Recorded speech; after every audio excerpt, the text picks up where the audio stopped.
Gloire au Seigneur. Nzambe aza malamu. Pona mokolo kitoko oyo lisusu tobelemi pona kokumisa nkombo na ye. Eza mpoko malamu, mpoko kitoko oyo Nzambe apesi ngai na yo. Gloire au Seigneur. Tika te Nzambe apambola moto moko o azwi lisusu ngolu oyo afin ke tozala elongo na esika oyo. Nzambe azana bomoi, Nzambe na biso alingi yo mingi, alingi ngai mingi. Eza soirée kitoko tozwi liboso na ye. Nango tozali kobana ko profiter soirée oyo. Bien-aimé, tozali réellement lolenge na lobaka ntango nyonso tozali oyo ezali ke Nzambe soki apesi biso mokolo apesi ngai na yo mpema na bomoi, parce que il y a un Dieu qui est vivant, il y a un Dieu qui donne le souffle de vie. Yango toye lisusu pona kobana kotonda ye, kokumisa ye pona bolamu na ye. Tika te Nzambe apambola yo mpoko oyo tozali elongo. Nzambe na lola apesa biso makasi sima ya journée oyo to jouir nango mpoko oyo tant tozali kozonga na bandako un peu fatigué, mais Nzambe aza malamu, Nzambe aza malamu. Tokokumisa ye quelle que soit circonstance, quelle que soit condition. Yazali Nzambe oyo abongi na lokumu. Alléluia. Amen. Tikate mpoko oyo totonda Nzambe partager pona bandeko mosusu pe ba comprendre ete si tokomi na moment na biso ya culte to ya mayangani. Tikate Nzambe na lola abana kopambola bomoi na yo, amona yo, afin que mpoko oyo tolekisango malamu. Tokangi miso na biso esika ezali yo, kanga miso na yo elongo totonda Nzambe. Kozongisa makanisi na biso po eza moment moko précieux, moment spécial, moment favorable oyo tozwi liboso na nkolo.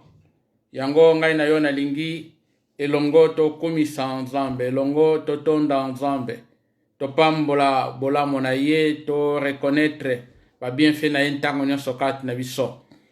Kanga miso na yo elongo tozali kofongola mayanga na biso, tobondeli biso banso. Éternel Dieu, Père de gloire, Nzambe malamu, merci papa pona mpoko oyo.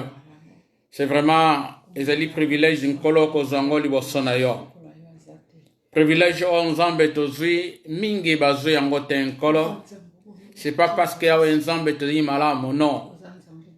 Ezali grâce na yo, ezali miséricorde na yo nkolo. Je sais que tango ezali kopesa biso Nzambe journée, yo ezali na objectif yawe Nzambe na bomo ya moko na moko yawe Nzambe. Souffle de vie tozwi yango gratuitement, mais tango ezali kopesa yango pour un but, pour un objectif yawe Nzambe. Ezali nkolo ozali kozela Nzambe kati na mo ya moko na moko, afin que mokonzi Nzambe otire gloire kati na oyo nyonso nkolo ezali kosala biso nkolo. Merci mpoko o Nzambe elongo na bayenge bene, elongo na babulisami, elongo na balingami nyonso. Toyi lisusu nkolo liboso na yo nkolo kotika moma oyo na maboko na yo. Saint-Esprit de Dieu, merci parce que grâce na yo Saint-Esprit nde tokomana kozwa makambo oyo ezali ya kobombama, oyo ezali epai na tata pe oyo ezali kati na Yesu Kristo ko révéler biso yango. Papa, merci, merci. Saint-Esprit, sunga biso nyonso nkolo ekomana ko partager biso kati nesika o nalingi moto moko yawe Nzambe ayebana kozwa kimia, moto moko yawe Nzambe azwa lobiko, moto moko yawe Nzambe azwa assurance yawe Nzambe na mpoko nelo oyo, afin que elongo nkolo tokumisa yo.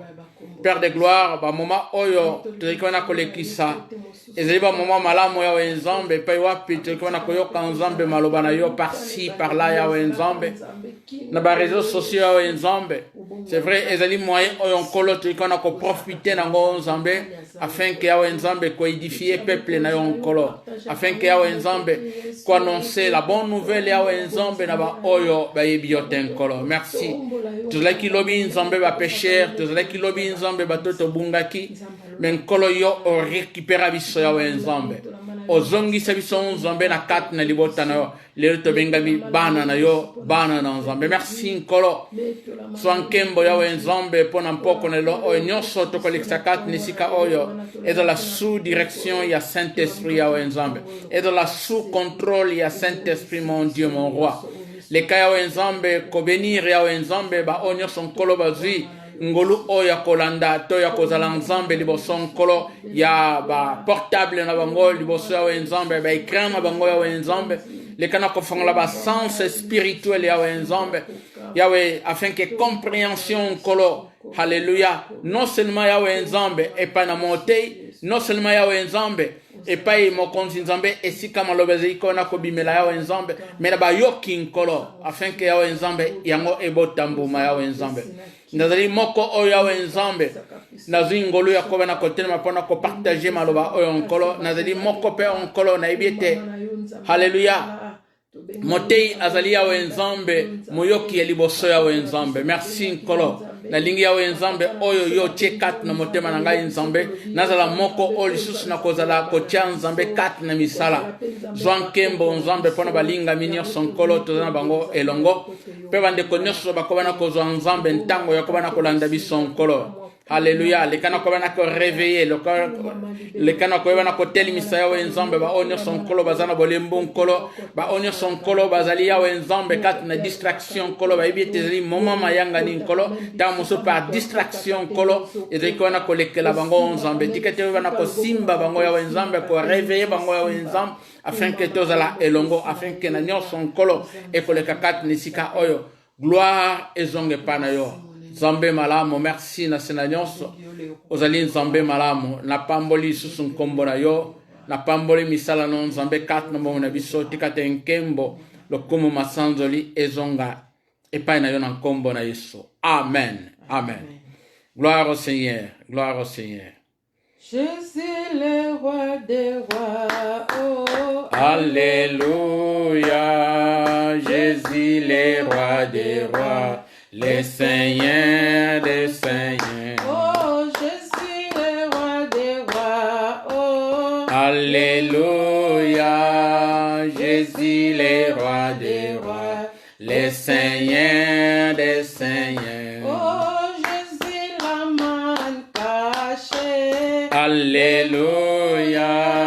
Jésus le roi des rois, le Seigneur des seigneurs. Oh, Jésus le tout-puissant, oh, Alléluia. Jésus le roi des rois, le Seigneur des seigneurs. oh, comment ne pas t'adorer, Jésus? Alléluia. Jésus le roi des rois, le Seigneur des seigneurs. Oh, comment ne pas te louer, Jésus? Alléluia. Jésus le roi des rois, le Seigneur des seigneurs. Oh, Jésus le tout-puissant, oh, Alléluia. Jésus le roi des rois, le Seigneur des seigneurs. oh, Jésus le tout-puissant, oh, Alléluia. Jésus le roi des rois, le Seigneur des seigneurs.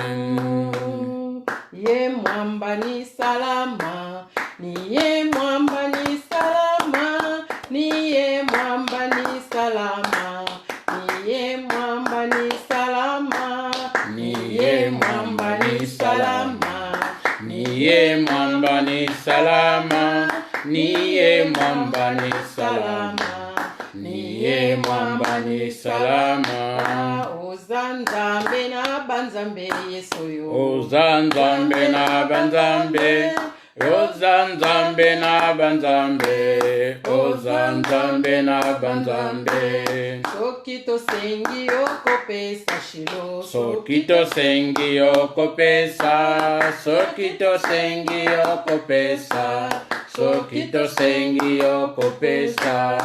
oza nzambe na banzambe, Oza nzambe na banzambe, oza nzambe na banzambe, oza nzambe na banzambe. oza nzambe na banzambe yesolo, Oza nzambe na banzambe, oza nzambe na banzambe, oza nzambe na banzambe. oza papa Alléluia. biso bana na yo, Oza papa biso bana, oza papa biso bana, oza papa biso bana, oza papa biso bana, oza papa biso bana, oza papa biso bana, oza papa biso bana. oyo nde mosungi ya mabota shilo, Nde mosungi ya mabota, yonde mosungi ya mabota, yonde mosungi ya mabota. oyo oza nzambe otonda nguya, Oza nzambe otonda nguya, oza nzambe otonda nguya, oza nzambe otonda nguya, oza nzambe otonda nguya yaya, oza nzambe otonda nguya, oza nzambe otonda nguya, oza nzambe otonda nguya. Alléluia, alléluia. nzambe yesu, Oza nzambe pe ozali papa biso bana nkolo kumbamba na yo na mpokonelo oyo sanzolama na yo mon Dieu mon roi. Merci, alléluia, merci pour na cadeau kitoko opesaki biso awa nzambe. Merci awa nzambe, comme mes paroles n'avaient été comme on a déclaré, Dieu a tant aimé le monde qu'il a donné son fils unique afin que quiconque croit en lui ne périsse point mais qu'il ait la vie éternelle. Merci nkolo pour la vie éternelle otozui na nzela na Yesu Kristo. Oza nzambe malamu kombo na yo ekomisama. Gloire au Seigneur, tikate nzambe akumbama asanzolama lisusu na mpokonelo oyo. Nalingi réellement ko yebana ko anime moto moko azali ko na kolanda na mpokonelo oyo ezali hasard te pour la connecter, mais Dieu ye alinga ki ete ozala connecté afin que to partager maloba oyo parce que ezali maloba malamu, maloba kitoko pona bomoi na biso. Bien aimé, nalingi réellement ko anime moto moko na mpokonelo à travers maloba na nzambe parce que tozali eloko mosusu te oyo tokoki ko anime ko estime bomoi na moto mais ezali na nzela ya maloba na nzambe. Maloba oyo na mpokonelo oyo Tony te parlait thème moko ezali très important parce que baptême tozali kobana kozwa mikolo oyo même uta dimanche passé toyokaki na mosali na nzambe pasteur Kula azali ko parler sur religion ou relation. C'est très important pour te comprendre eloko oyo religion ou relation yango na ibaki kozwa eloko ngo na mekalisu ko travailler na thème ya lelo oyo. Thème on a dit qu'on combine na thème na biso ya mercredi passé et na lisungi na nzambe na ibite tokozwa ya motuya parce que nzambe na biso toujours azali kopesa oyo ezali kopesa biso vie, azali kopesa oyo ezali kobana ko fortifier bomoi na biso yango na maloba oyo tokobana koyekola kati nesika oyo na ebite ezali lipamboli mpona ndeko moko ozwi ngolo kobana kolanda tika te nzambe apambola yo na mpoko na lelo oyo nalingi ete ozala vraiment branché ozala connecté afin que kobana ko recevoir lipamboli na nzela maloba oyo tika te nzambe nalola amona bomoi na yo esika ezwami yo. Bien-aimé dans le Seigneur, tokobana ko partager maloba na nzambe et tokokende plus na des textes oyo tokobana ko travailler des textes oyo na lisungi na nkolo ekobana ko sunga biso lisusu po tobana ko développer thème na biso ya lelo oyo tikate ozala ozala vraiment attentif na oyo tokobana ko partager na mpoko nelo oyo.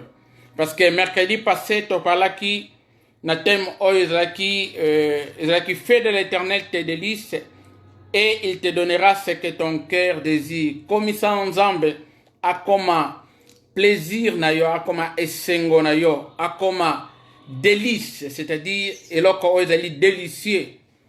Donc je crois qu'on parle plus de délices tant que na kozwa biloko akolia koyoka ete biloko ezali délicieux, biloko ezali vraiment na disons ils en a goût penza ya koleka. Alors tango balobi te komisa nzambe azala délice na yo, azala délice na ngai afin que ye apesa oyo nini motema na yo ezali kobana kolinga to koluka. Mais nzambe liboso il faut akoma esengo na yo. Bien aimé, ezali thème oyo vraiment na mekaki kotonda nzambe tango pasteur kula fongoli sur religion ou relation, c'est très important. Yango na mpoko nelelo oyo toko parler na thème moko ezali très important. Thème ya lelo oyo ezali très important lisusu toko parler sur Italie et la vie dans les royaumes de Dieu. Alléluia, alléluia, alléluia. La vie dans les royaumes de Dieu. C'est très important, bien aimé, pour notre thème oyo. Yango na ziko na kosenga motomo kozala attentif. Landa oyo nini nkolo azali ko na ko parler na ngai na yo. Toko kende na ba texte na biso, texte biblique, tozana des textes toko na kotanga. Yambo toko tanga na Romain. Soko zali na stylo comment ba texte no banda ko pesa parce que pour s'échapper te ba texte na ko pesa ezali très important. Ba texte oyo ezali très important. Romains chapitre 14 na lingi totanga elongo. Romains chapitre 14. Romains chapitre 14. Romains chapitre 14. Nabanzi au commis déjà dans Romains chapitre 14. Romains chapitre 14, tokotanga verset moko. Tikatenzambe a pambola bomo inayo. Romains chapitre 14, verset 17. Gloire au Seigneur. Romains chapitre 14, verset 17. Je lis au nom de Jésus. Car le royaume de Dieu, ce n'est pas le manger et le boire, mais la justice, la paix et la joie par le Saint-Esprit. Nazali ko na ko répéter ko tanga yango lisusu pour la bonne compréhension. Totangi.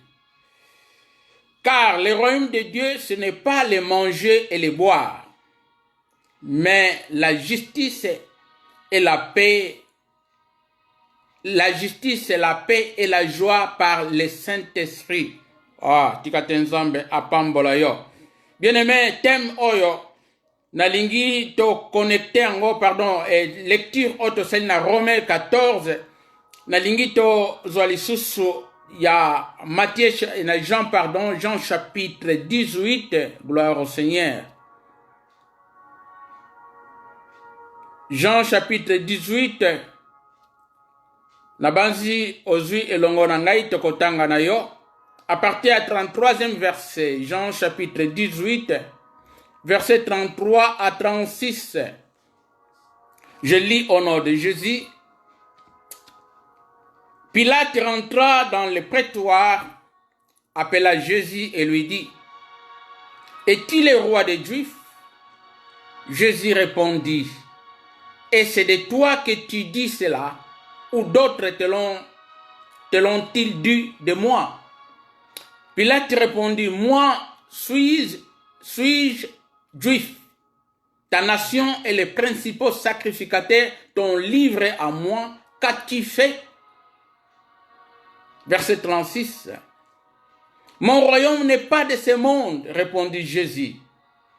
Si mon royaume était de ce monde, mes serviteurs auraient combattu pour moi afin que je ne fusse pas livré aux Juifs. Mais maintenant, mon royaume n'est point d'ici bas. Gloire au Seigneur. Oeza maloba na Yesu Kristo. apesi réponse epai ya Pilate, parce que Pilate azali kotuna ye eloko na motuya. Gloire au Seigneur. Pilate azali kotuna ye eloko na motuya, à partir du verset 33, nde azali kona kotuna ye soki ye azali roi des Juifs. Mais Yesu azongisi, yo muto azali koloba ngo, ou bien bato bayebisi yo na ntina na ngai. Pilate alobi, nga naza Juif pona tuna yo makambo oyo. Ezali nation na yo, c'est-à-dire bato na yo, c'est-à-dire les principaux sacrificateurs yoka ba religieux to yoka ki relation ou religion.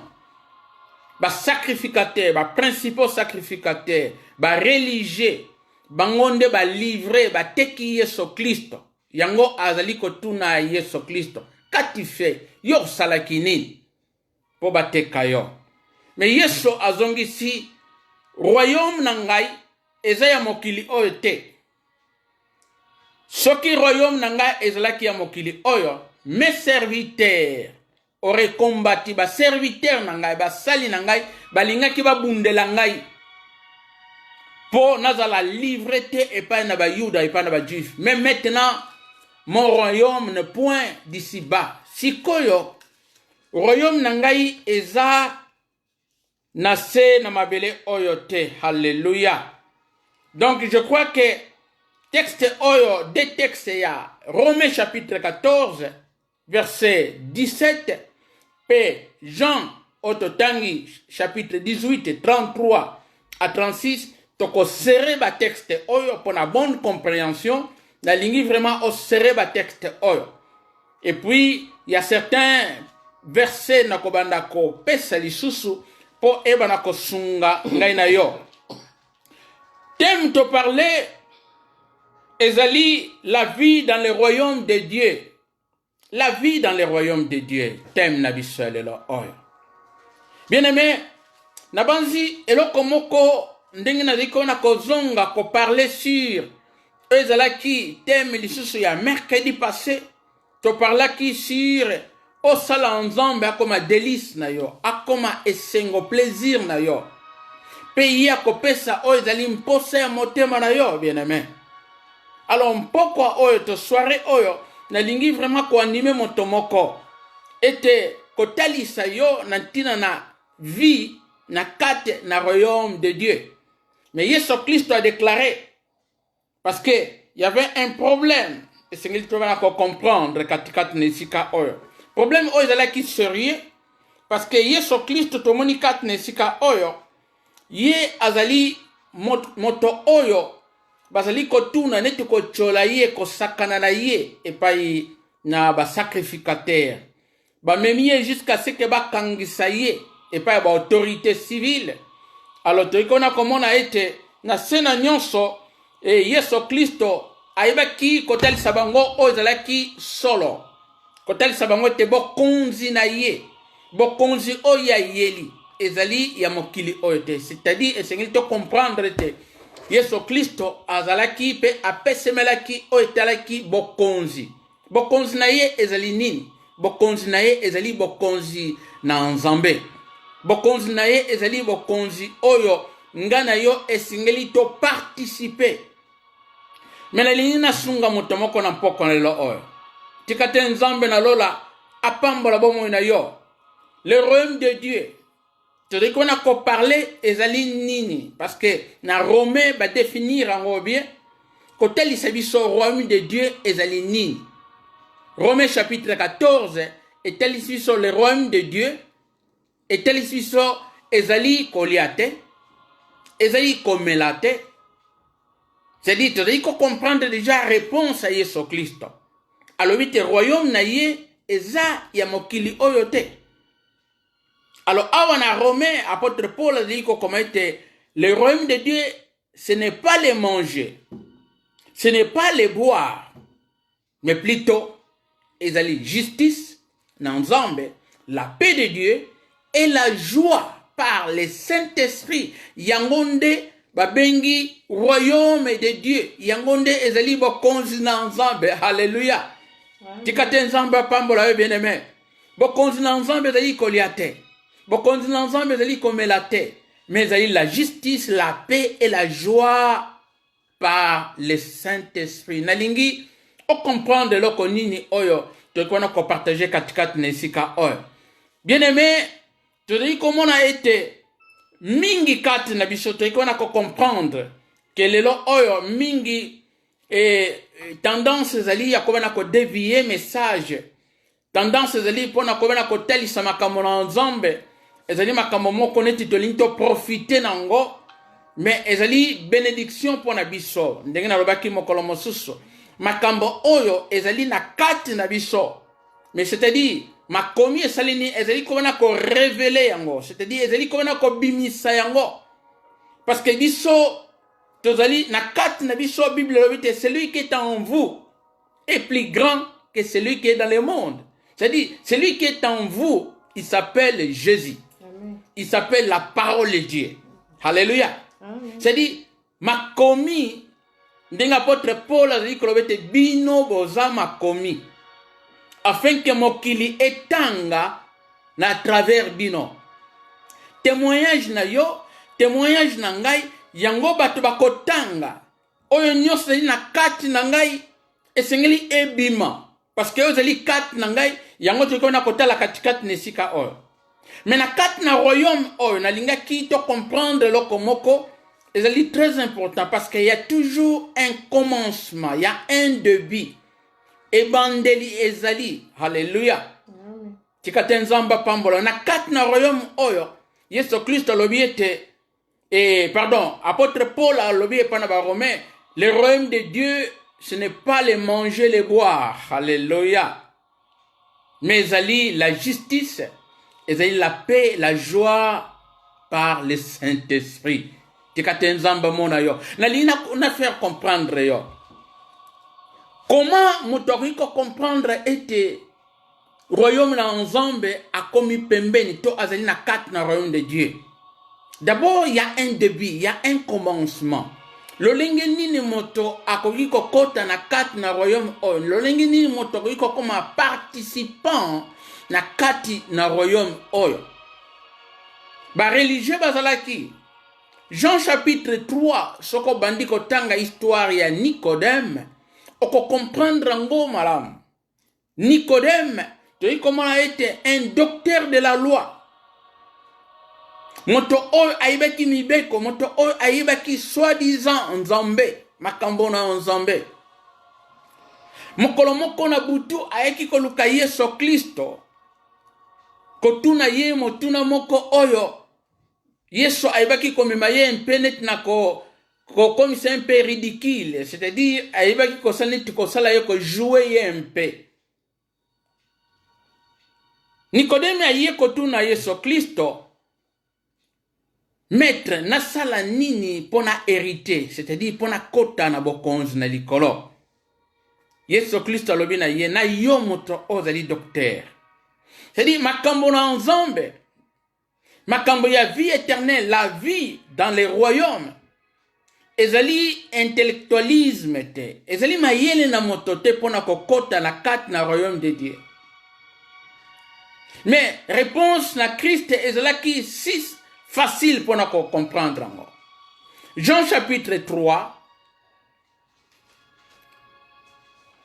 Yesu alobina Nicodème yoka yango. Jean chapitre 3.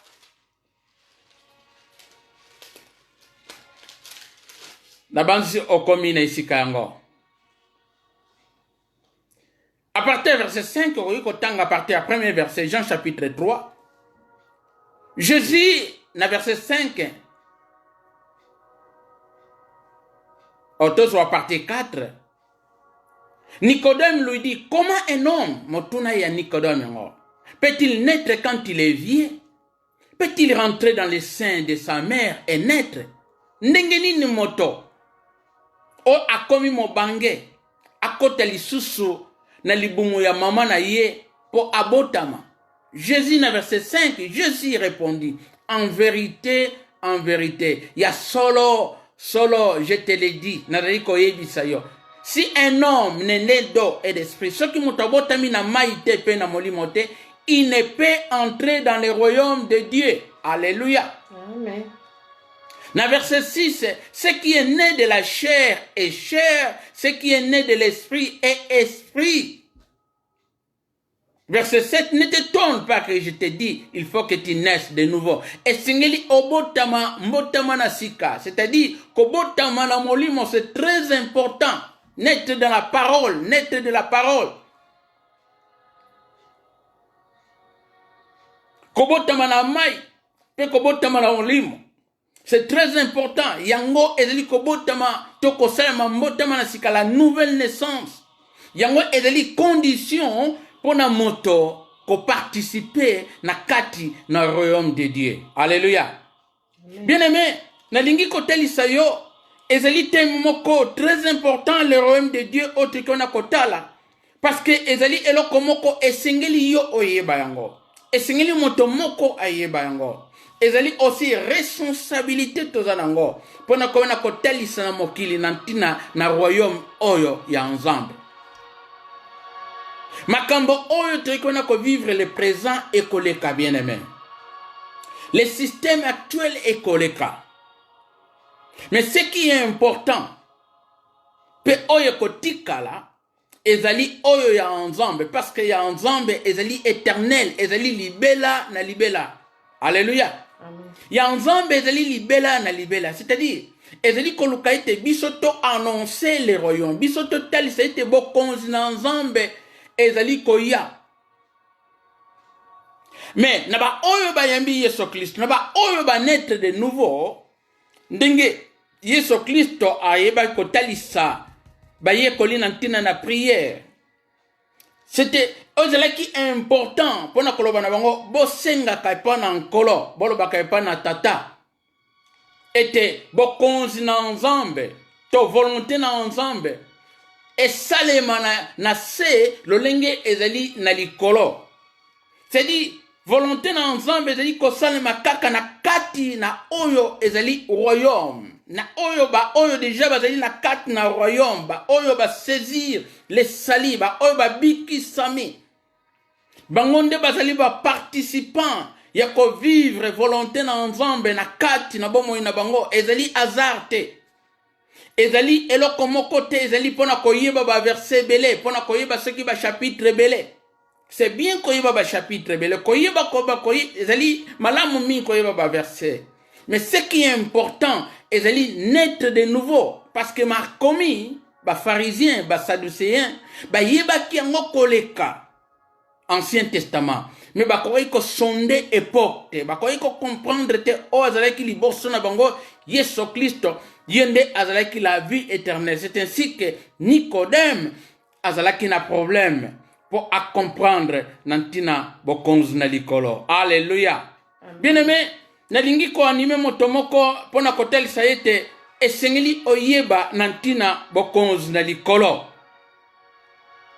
Alors, le royaume de Dieu ndenge ba uti kotel sebiso ezeli kolia te komela te. C'est vrai que lelo oyo ezana bato ebele bazeli koyana ba enseignement pona komana ko dévier peuple de Dieu pona ko teli sa peuple de Dieu na oteli le monde les biens matériels ko teli sa peuple ezeli fixer la gloire de ce monde et na yoka il y a certains serviteurs mususu koloba que lokola ba ministre ya mokili oyo baza malamu baza na richesse bisoto ibana na nzambe esengi to leka bango na richesse esengi to leka na bango na ba bien matériel. Nzambe azali nzambe azali na contrôle na nyoso ndenge na loba kete tango sali nzambe akoma o azali plaisir na yo akoma esengo na yo ye akokokisa bamposa na yo yo ozali moto ozali susu moto te ya kwende ko luka ba bien. C'est dit, comme ministre mokili, comment un homme, un serviteur de Dieu, bisoban ensemble, na position autozui, tozali nango liboso na nzambe tokonde ko se comparer avec un ministre de ce monde ni même avec un roi ya mokili oyo tokoki ko se comparer te parce que roi ya mokili oyo ya ye ezali koréye na kati na nation oyo monde ezali komana ko diriger mais Yesu Kristo atalisi ete bokonzi na ye eza ya mokili oyo te eza ya mokili oyo te bokonzi na ye babengi yango ezali bokonzi na nzambe yango nde ye epai wapi ye azali korenye mais bokonzi yango ezali deja na baoyo bayambi Yesu Kristo na kati na bomoi na bango comme Seigneur et Sauveur. Alléluia. Amen. Donc ezali eloko na mutuya. Royaume ezali règne politique te. Royaume ezali règne religieux te na sina mabele oyo. Royaume ezali position mon côté oyo la position lelo oyo bato bazali koluka yango. Position moko ya ko dominer na sens que azwa position moko ya gloire. Babenga bishop, babenga soki nan. Ce qui appelle dans Nzambe gloire au Seigneur. Mais sa position moko afin que te tombe en combo dans Nzambe. Et ça va ministère ezali ba don o ezali te pona ko dominer likolo na peuple de Dieu.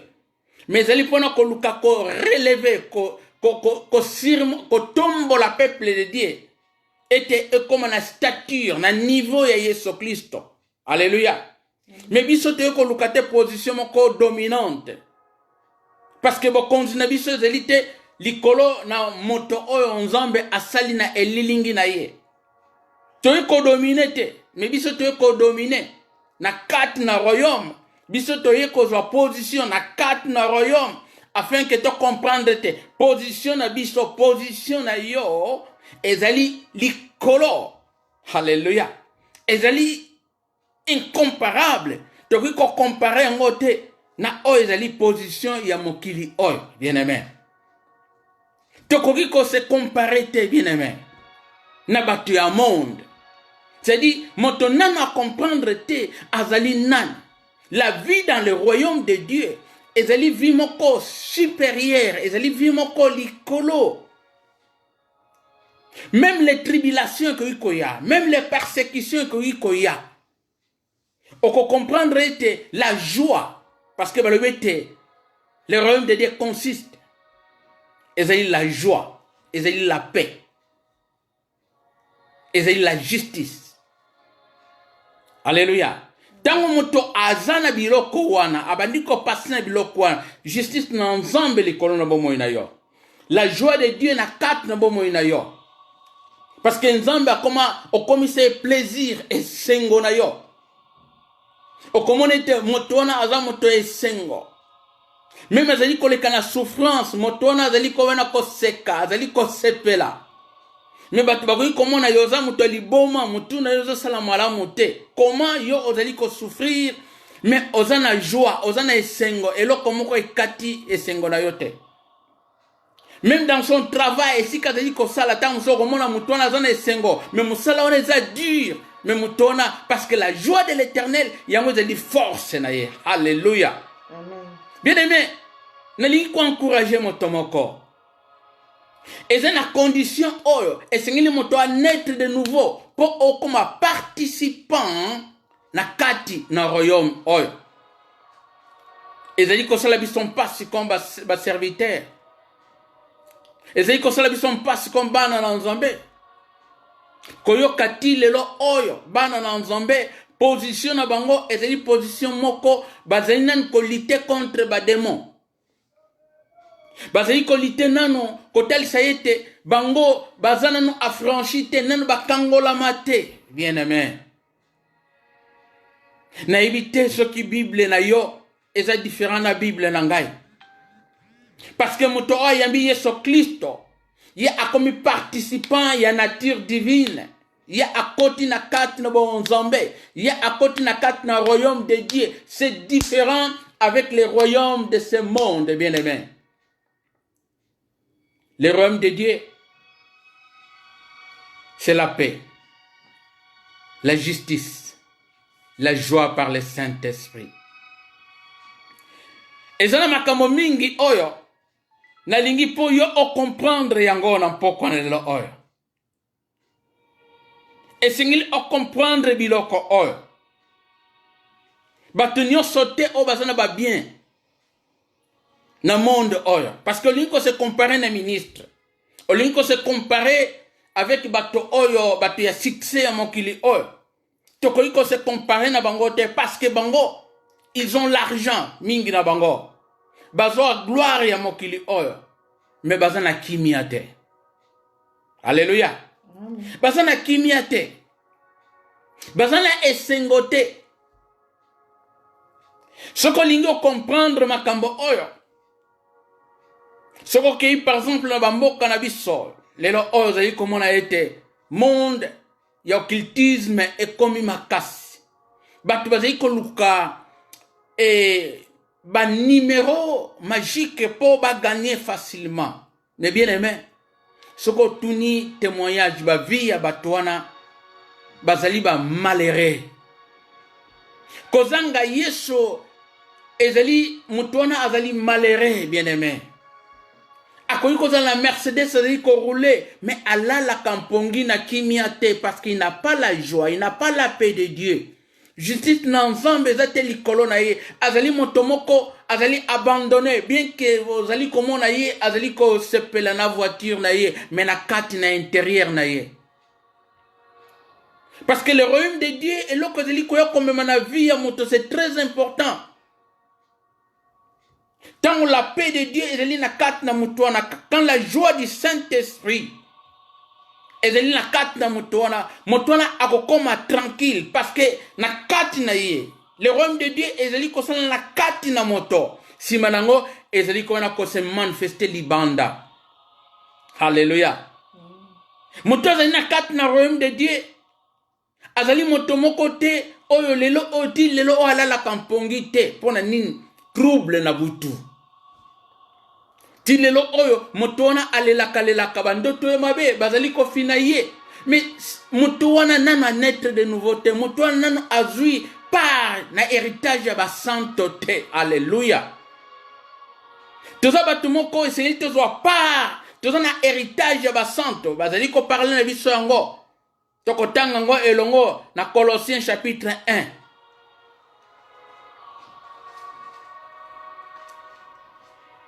Colossiens chapitre 1 elobi na biso nini bien aimé tanga elongo na ngai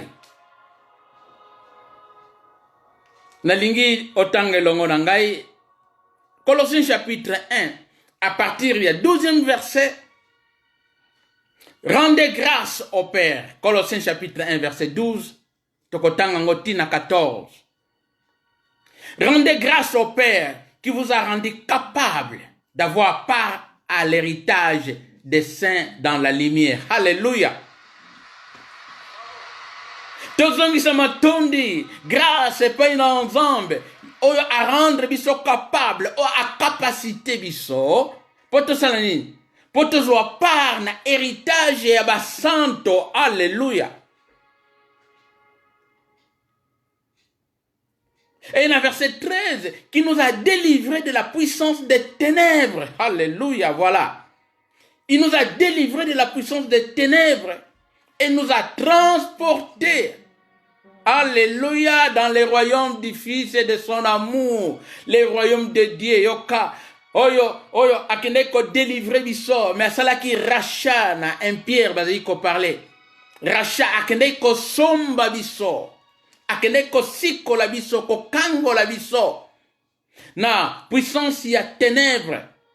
Et nous a transportés à memi biso. Yoka. A longo li biso na kati na ténèbres. Muto azali racheté. Muto a naître de nouveau. A embi Yesu Christ comme Seigneur et Sauveur. C'est-à-dire Yesu Christ akende ko futa nyongo. Ezalaki makila na ye. A un grand prix. A futa ki nyongo wana. C'est-à-dire, alongo liyo, na kat na puissance ya ténèbres, na nguya o ezali ya molili, pe asalini, a memi yo. Et ce qu'il te comprendre ba verset, tango zali ko tanga méditer yango, pe luka ko vivre yango. Ce qui n'a pas dit que vivre ba écriture te, c'est-à-dire il y a un problème et pas na moto oyo nano asali connexion te, nano asali relation te, nano asali communion te, asali communier nano te, na ezali nzete na bomoi oyo ezali Yesu Kristo. Tango connexion ezali kosalema tozali kosentir ete alongolaki ngai na yo na puissance ya ténèbre. Esika ba malédiction ezalaki, esika nyonso bilakile mabe nyonso ezalaki, asali nini? A transporter yo. Il y a un transfert, c'est-à-dire tozalaki na esika moko alongoli biso, parce que transfert ezali transfert de fonds. Par exemple bambongo oyo totindaka na ba Western Union, moto moko te amataka nango na mbongo na ye ake na Western Union, oh non, nakotambola na mbongo na ngai te. Western Union aza na bacondition nyonso oyo batia to ba money échange, batia bacondition na bango avec nini? Avec oyo ezali na bamboka na biso. C'est-à-dire mbongo na yo otie awa kuna na Congo, na Angola, na Afrique, ba retirer yango transfert yo okendaki nango te. C'est-à-dire ezali système moko eza na kati kuna. Et Dieu nous a fait grâce. Alongoli yo na ténèbre, na molili, na mpasi, na kufa oyo yo ozalaki. Alléluia. Asali nini? Ameminga na yo dans les royaumes de son fils d'amour. Alléluia. Dans les royaumes du fils de son amour. Et pas wapi bamema kinga na yo. Tikate moto moko apambola manampoko na lelo oyo. Ozali sous kunate na verset 14, en qui nous avons la rédemption, la rémission des péchés. Rédemption ezali rachat. Asombaki biso. La rémission des péchés bolimbisi ya masumu. Alors, il s'engage à comprendre pour participer à la royaume de Dieu. Et c'est le royaume qui fitir te koya si tu peux vivre en plein la plénitude dans le futur. Mais maintenant même, lelo oyo tango yambi Yesu Kristo ozali ko vivre déjà royaume de cieux, royaume de Dieu na kati na yo. Alléluia, tikate nzamba pambola yo. Et c'est de comprendre, bien aimé, ce qui nano, ozali ko vivre ba merveille ote, ce qui kimia en kolo, ezala kana yote. Et c'est de s'examiner na kati na yo. Yango na liko na ko sepela na convention quadrangulaire oyo ko salma na mois de novembre. Thème bazali ko parler qu'on a sur la reconversion. C'est très important parce que l'église est tondue na bateau. Mais batongo manifestation et le boko na nzambe ezali te kat na bango. Batwana gloire na nzambe ezali ko se manifester te kat na bango. Batwana bazali ko kende ko sembla mais avec des doutes na kat na bango. Yango thème ezali ko pesa na convention nationale quadrangulaire ezali si la reconversion. Ezali ko na komema batu mingi na kat na mangomba. Bayamba Yesu Kristo, bayeba Yesu Kristo, sinon sans quoi ezali eloko moko ekomi toloba religion. Yesu ayakite ko établir religion.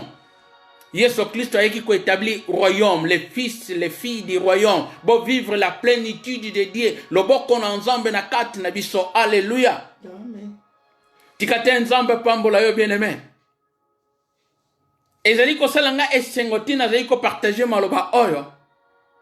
Parce que na Matthieu te comprendre Christ ezali ko lobelo komoko kuna mutuya na Matthieu 7.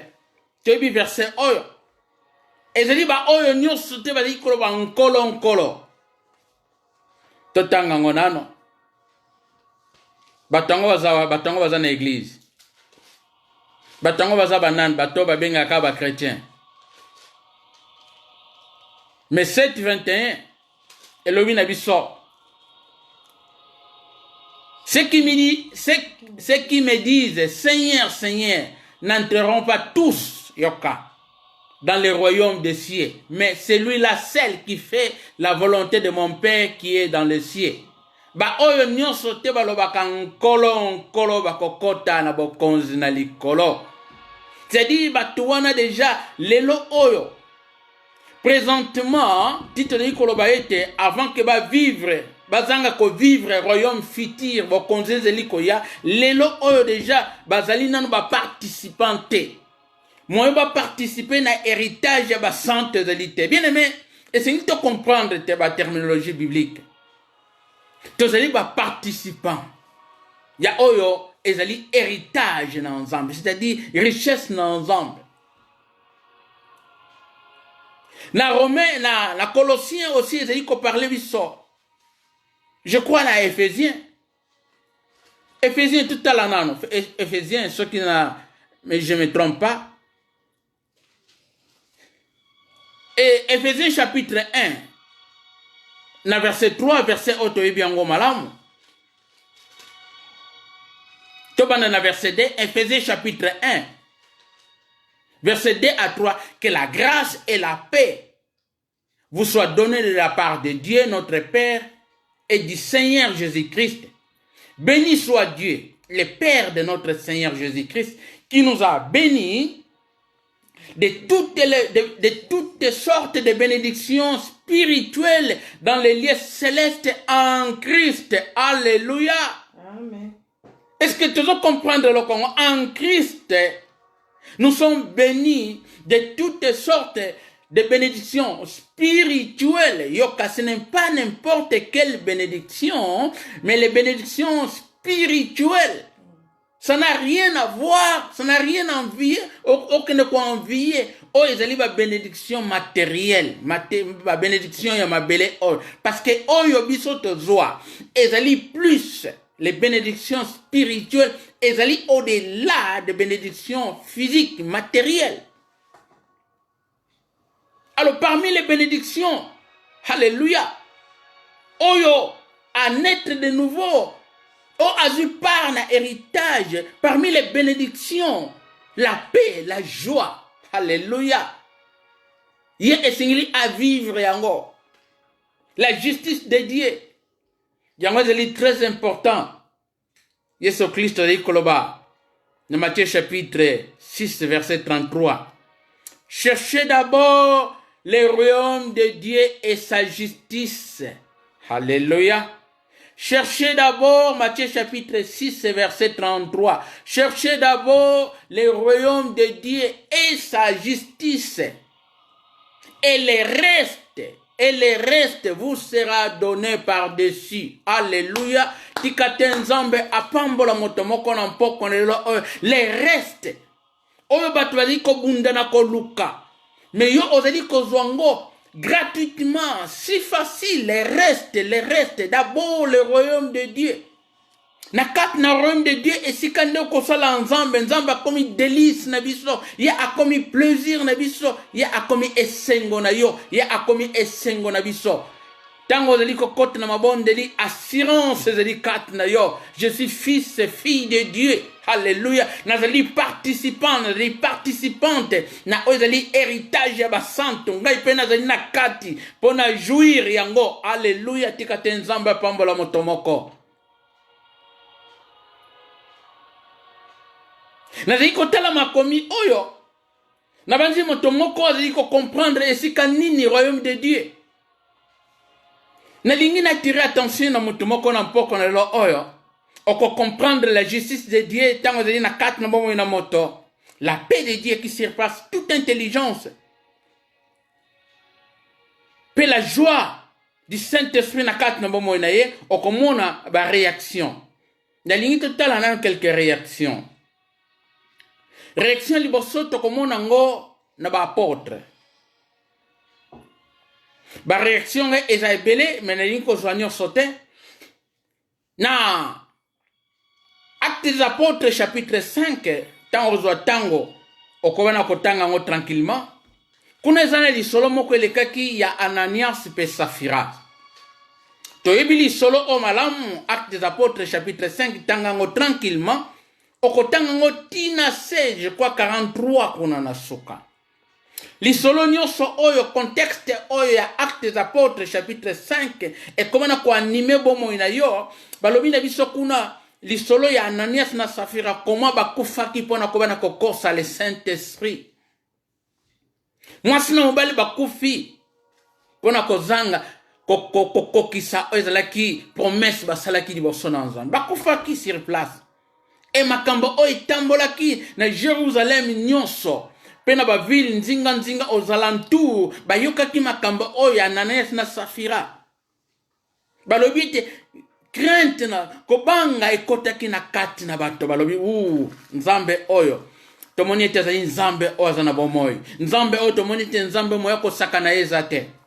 Esango na bapotre etamboli à tel point que tango bazali koyoka nguya na nzambe parce que balobi ete les miracles et les prodiges bande kosalema aux mains des apôtres, ba miracle ezali kosalema katikati na bango, sango etamboli balobi ete peuple oyo nyonso bayokaki baye na bamalade, baye na bato bazalaki tourmentés par des démons, de mauvais esprits, baye na bango liboso na baapôtre.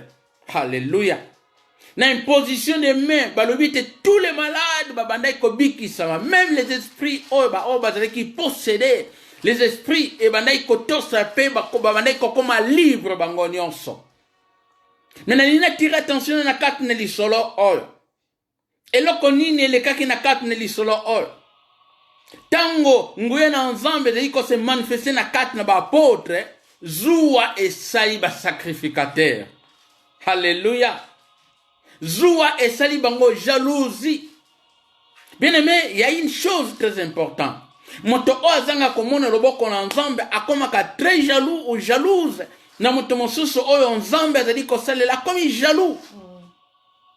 Mais les dons de Dieu ezali gratuit. Nzambe azali kopesa na ba oyo ye alingi pe na ba oyo nyonso bazali kotambola na kobanga ye. Et les bénédictions de Dieu, et les part, il y a héritage, il y a santo, oyongana yote kwa nako vivre. Et na uti kotel ça y était, les bénédictions to part, il y a héritage na biso, et zali, ndenge Bible le na biso na Ephésiens chapitre 1, sikato tangaki, nous sommes bénis de toutes les bénédictions, de toutes sortes de bénédictions spirituelles dans le lieu céleste en Christ. Nous sommes bénis. Osea kopambola ma bien-aimé. Et ma pamboli wana ezali ko apporter jalousie. Ezali ko zengisa kimia na batu misusu. Ozali mutu moko mutu na kimia.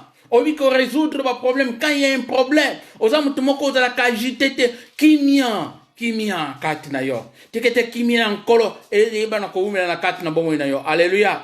Amen. Tikete kimia na nkolo e umela kati na bomo na yo na mpoko na lo oyo. Parce que c'est très important. Il y a un faire part, il y a une manifestation, il y a un royaume de Dieu na kati na biso.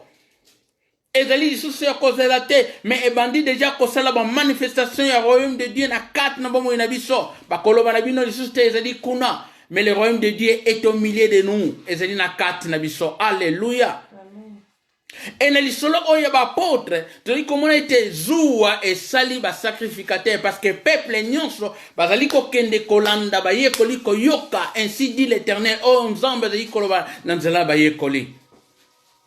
Et ba lobi ete ba sali lisanga, ba sali likita. Ba sacrificateur, ba ketina l'état. Okomona kuna na Bible lobi te ba saedrin. Kuna bato bazali batoyo tolo ba fonctionnaire à l'état ba ke luka bango po ba salini po ba kanga Pierre pe ba apôtre nyonso bien-aimé ba kangi ba apôtre ba tie bango na kati na boloko. Alléluia. Mais toujours eloko na liko tel sa kati na biso bango bazalaki ferme parce qu'ils ont compris royaume de Dieu bisika nyonso ba ko tia bango frontière ezali te. Nzambe na lola azali na contrôle. Nzambe akomena kobikisa bango akobimisa bango pe kopesa o ezali mposa mitema na bango. Yoka ete ba apôtre na kati na prison, Actes des Apôtres chapitre 5 tanga yango malamu. Bible lobi na biso kuna l'ange de l'Éternel ayaki kobimisa bango na butu. Tala oyo ange salaki. Ange yango azali kosala na kati na bomo na ba o balingi nzambe parce que les anges ezali ba esprit o ezali na service ya ba santo. Alléluia. Nzambe atindi ange na kati na prison. Ange akoti abimisi bango sans que mire bukana, sans que porte efongwama, sans que eloko esalema. Biloko nyonso intact, eloko moko eningana kite me bato bazana kati na prison babimi libanda. Alléluia. Est-ce que mon tomoko ziko comprendre ngoya na ensemble? Yango zeli ba preuve ya royaume de Dieu na katikat na biso. E babimi. Alors batindi quelques travailleurs ba fonctionnaires ba kende ko tala bango kuna na prison po ba kende ko sambisa bango. Bien aimé. tala zuwa oyo banani ba religieux bato nani bazali kozwa privilège na nzambe te bamoni bato mosusu oyo bazali komona nguya na nzambe loboko na nzambe babandi koluka bakangisa bango. Vous savez, les religieux bazalaka toujours balingi kozwa contrôle parce que bango bazali komona ete pouvoir oyo ezali pouvoir oyo eza ya mokili oyo. Non, pouvoir na biso ezali kouta epa na nzambe. Haleluya. Nguya na biso ya kosala ezali kouta epa na nzambe, ezali kouta epa na moto te. Tokomana koluka ona nzela bakisi te banganga kisi te, mais nguya na biso ezali nguya na nzambe, ezali likolo ya banguya nyonso. Haleluya. Alors yo oyo ozali participant ya royaume oyo ya bokonzi oyo, ozali moko oyo nzambe apesi yango. Haleluya. Esengeli ovivre yango. Baluki bato baketala bango kuna na prison. Oh, ba yoko pesa rapport et pas na ba sacrificateur. Ba apôtre bazali sous-souté. Na prison bazali sous-souté. Et Bible lobi na biso loko na motuya. Moto moko aye ko yebisa ba souverain sacrificateur. Parce que l'ange de l'Éternel tango abimisi bango alobaki na bango bokende na temple, bokende ko lakisa solo nyonso, vérité nyonso na peuple. Et tango babimisi bango bien-aimé, ange abimisi bango na butu wana. Bien-aimé, ce que ezalaki ngana yo tango mosusu. Olobite tokima Madrid, tokima mboka oyo, lokola tobimi prison, tosala nzela. Mais ba apôtre babimaki te na Jérusalem. Ange lobi na bango bokende kotatola monene na nzambe, bokende kotatola vie na kati na temple kuna bato bayoka bino.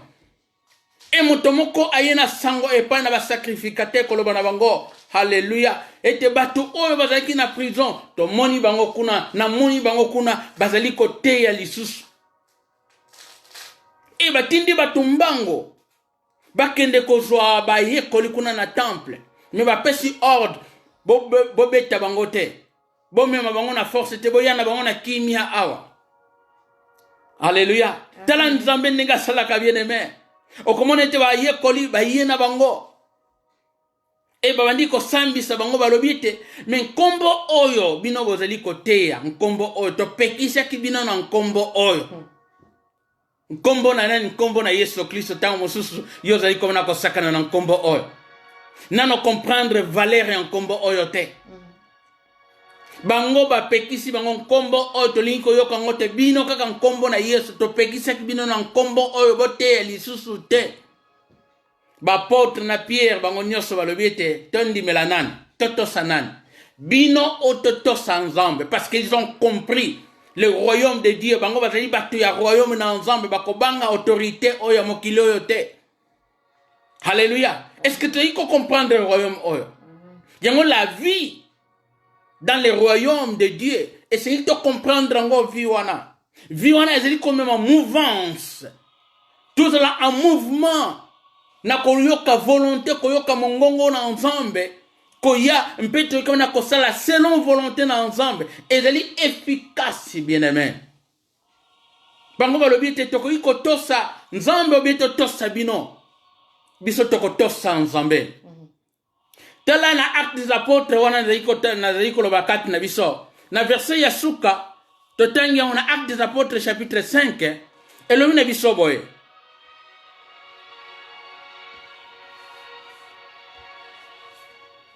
Actes des Apôtres chapitre 5 yoka na verset totalango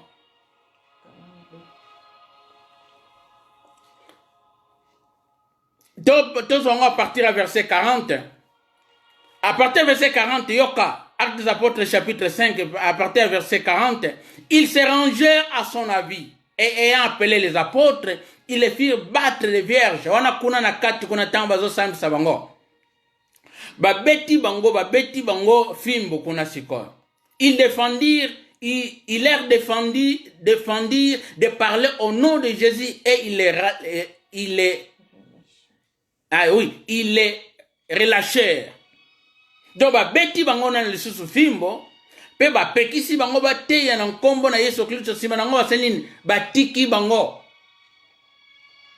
C'est-à-dire kouta prison babimi ange bimisi bango baye wana ba pekisi bango bote na nkombo wana mais avant batika bango fimbo lisusu Mais yokana verset 41. Les apôtres se retirèrent devant les Sahédrins, joyeux d'avoir été jugés dignes de subir des outrages pour le nom de Jésus. Alléluia. Yokabatu oyo bazana katna la joie par le Saint-Esprit ezali katna bango. Et sengo oyo bien aimé mutumoko taku kolongola bango. Babite les apôtres balongwe liboso ba Sahédrins wana, liboso ba anciens wana, liboso ba sacrificateur, balobete joyeux na esengo pote ba juger bango digne po ba betami po na nkombo na Yesu Kristo. Ba betami po na nkombo na Yesu Kristo bien aimé. Mais ba bimi na esengo. Imaginez un peu mutu oyo na comprendre le royaume te. Akolobani na tiki na ngai. Perception boy, fimbo ya boy. Me bango balobete ba bimi na nini na esengo. Fimbo elongoli bango esengo te, la joie, la paix, kimia elongo epete. Alléluia. Tikate moto moko pambola mona mpoko lelo oyo. Parce que nzambe oyo asali ba biso banani. Do ba oyo nyos bazana kat na royaume de Dieu. Yoka. Bible lomina biso. Totanga verset oyo. Tam se rikozala avant dernier verset na biso Apocalypse. Na chapitre 1 Apocalypse yoka bien aimé. Na banzi ozo comprendre makambo moko ezali ya motuya. Apocalypse verset 21. Apocalypse chapitre 1. Totangi na 6e verset. Et qui fait de nous un royaume de sacrificateurs pour Dieu son Père, à lui soit la gloire et la puissance au siècle des siècles. Amen. Ba oyo nyoso ba yambi Yesu Kristo, ba oyo nyoso ba zui royaume, ba koti na kati na royaume, ba komi ba participant et ba héritage ba saint. Non seulement ba komi ba participant, mais ava lobi na biso na Apocalypse, yoka vision ya Jean, azali kolobete, a sali biso, a komisi bango, ba sacrificateur de Dieu son Père, pour son Père, à lui la gloire et la puissance au siècle des siècles. Amen, amen. C'est dit, tozali ba sacrificateur, bien-aimé. Ba tozali ba participant na royaume, ba participant, ya héritage ya ba saint, tozali ba sacrificateur. Ezali confirmé na 1 Pierre, chapitre 2, verset 9. Nous sommes une race élue, des sacerdotes royales. Tozali race moko te ponama. Poto sala na tozana kati na sacrificateur na cour royale. Oyo Yesu Kristo azali nan, oyo Yesu Kristo azali roi. Oyo Yesu Kristo azali royaume oyo ngana yo tozali ba participant. Alléluia. Amen. Ezali vie mobimba bien-aimé. Yango ezali le comprendre maintenant. Vie yango ezali vie moko ezali na intérieur, ezali ko banda na kati bien-aimé. La joie, la paix, la justice de Dieu. Ezali ko banda na kati ya bomo ina moto. Ce que j'ai dit qu'on pèse na kati na biso les bénédictions, toutes sortes de bénédictions spirituelles. Yango ezali ko sala ete à combien plus forte raison. Yango Matthieu a confirmé dans chapitre 6, verset 33. Cherchez d'abord les royaumes de Dieu et le reste vous sera accordé par-dessus. Bon, le canal bokon, tango okomi na kat na bokon, okomi participante na kat na royaume de Dieu, était ce qui a pesi la kimia oyo, a pesi esengo oyo, asali justice na kat na bomo ina yo bien-aimé, akopesa plus koleka oyo, yo ozeli koluka na makasi na yo, akopesa plus sepe na basanto, yo kozanga te bien-aimé. Ndeko moko azali kobondela n'église moko songolo ndeko wana azali kobondela ntina na oyo ezali ke azali na problème ya chambre po afutelaka chambre ndeko wana azali kobondela nzambe na ye nafuta baniongo mpo azwaki baretard bazalaki na kati na intercession ndeko moko azalaki pembeni na ye azali koyoka ndenge nini moto oyo azali kosenga aza na retard ya chambre na ye nano afuti te ndeko wana azali koyoka me ndeko wana mosusu mpe ayaki mpe kobondela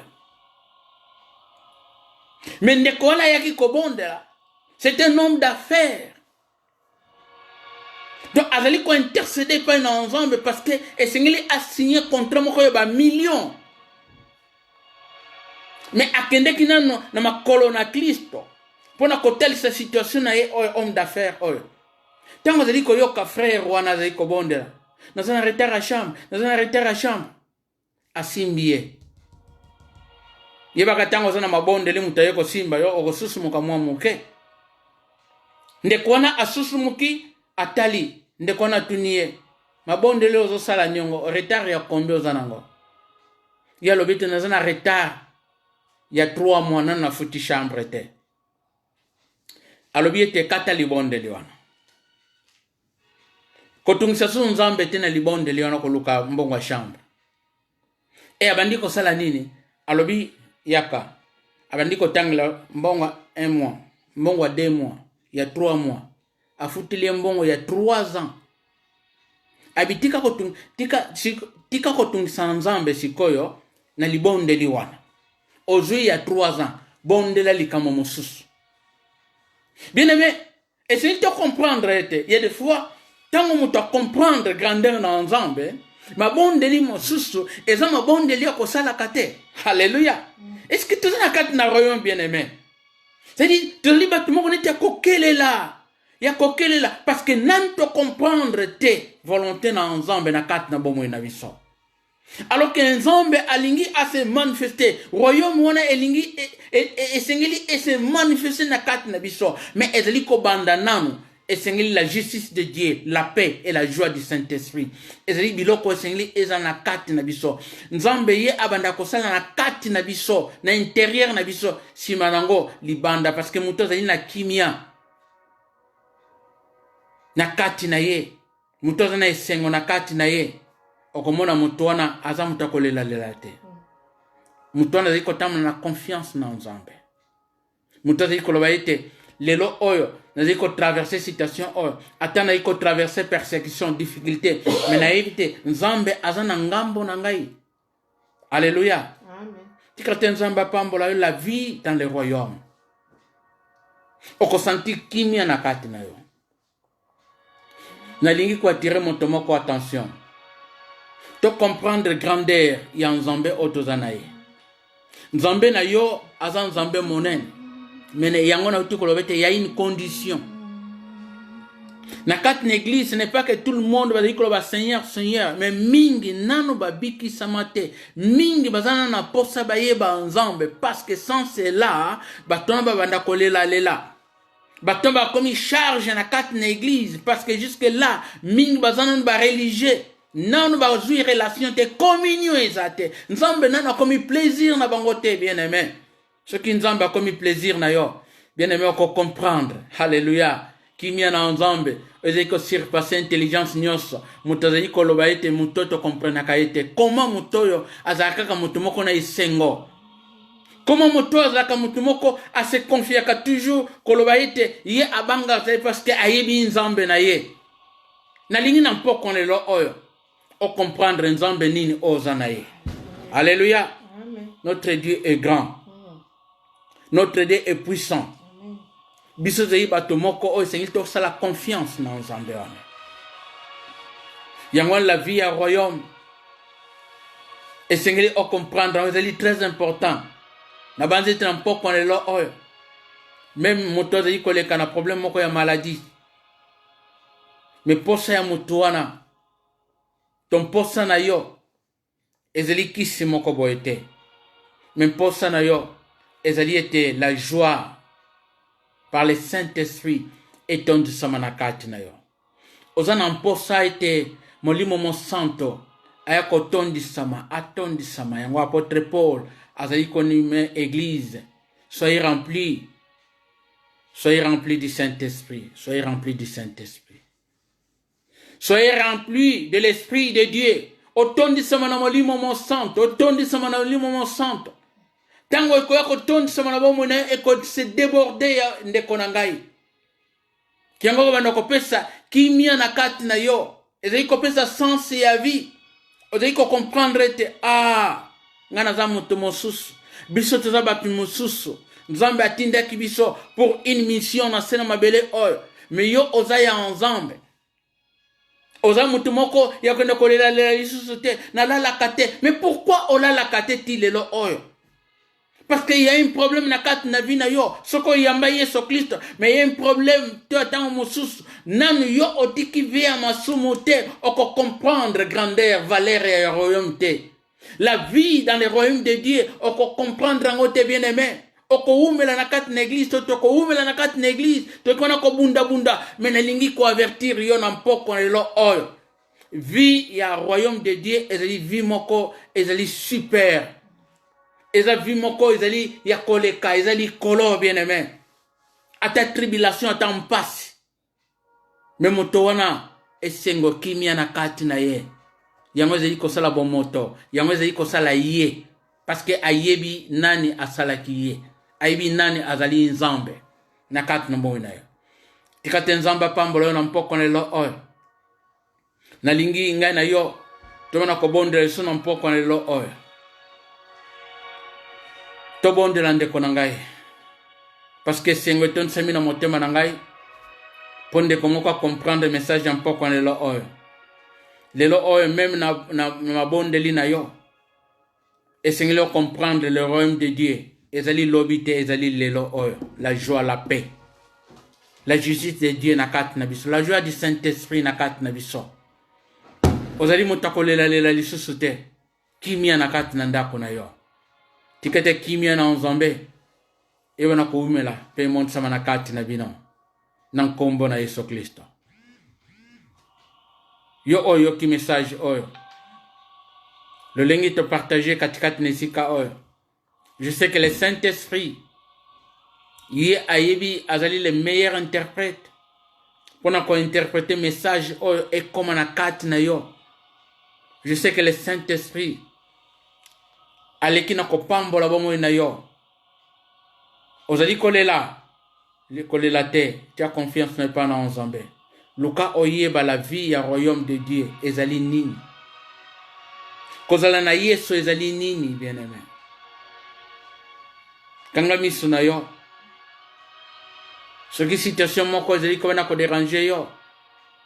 Zongisa makanisi na yo epa na nkolo. Tala lolenge na yo. Tomi tala.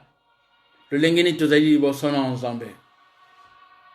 Mingi bazali kuloba ete tozaba chrétien. Mais biloko oye mike na totikite. Toyi komona ngoye mike. Mais péché ya muke ezali te ya munene ezali te.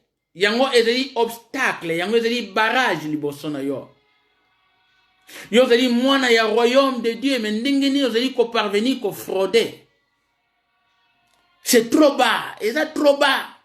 Niveau na eza niveau na yo te ko frauder. Est-ce que vous comprenez ngai? Fraude ezali niveau moko bas. Toza bato ya royaume de Dieu. Tozali koleka. Imaginez un peu lelo oyo. Un ministre ya mokili oyo. Nazali ko citer bien. Ce qui a kosi. Akosi yo. Comment tu qu'on a ko qualifier bango? Mais yo ozali sacrificateur. Ozali ko kendo ko frauder. Ozali sacrificateur. Lokuta kotika te. Ezali niveau moko trop bas. Eza na se mingi. Mata. Parce que ozali mwana. Oyo. Loboko na Nzambe sengeli ese manifeste na kati na vi na yo. Longwa na mensonge wana. Longwa na bilobela.